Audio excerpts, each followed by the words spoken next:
We have us to call first Mr. Jim Alger.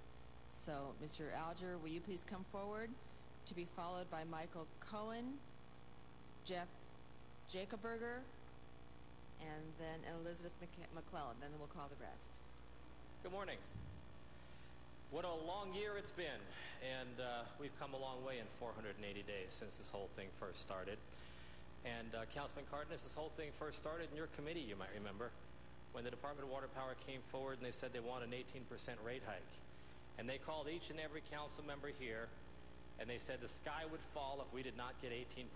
That was Wendy Gruhl's exact quote, if I remember correctly. Well, on my way down here, I remember they did not get 18%, and I happened to look at the sky and noticed it was still there.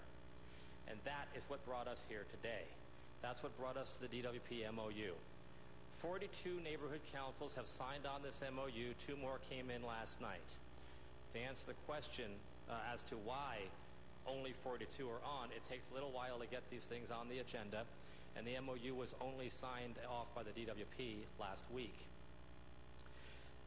This MOU was put together by dozens of neighborhood councils, giving thousands of hours on Saturday mornings for the past year and a half. With me today are just a few of those people.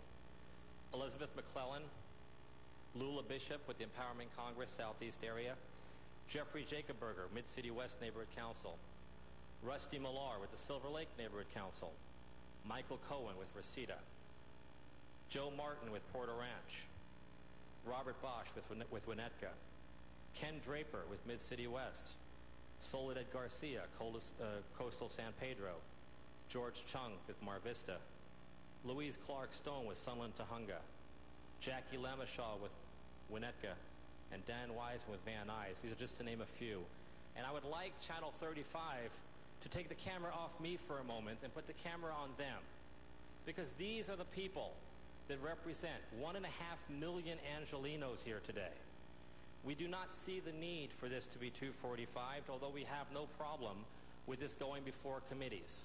We do know this is going before Education Neighborhoods on Tuesday, as we had requested, and I would have no problem with that going there.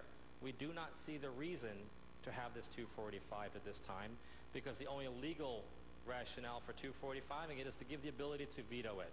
And understand, it is, as much as I believe Councilmember Cardenas, and I truly believe it is not your intent to do that, but as much as I believe that, this MOU came from an inherent distrust of government. I'd like that not to continue. Thank you. Thank you very much. And I know you introduced a number of your colleagues representing the different neighborhood councils, so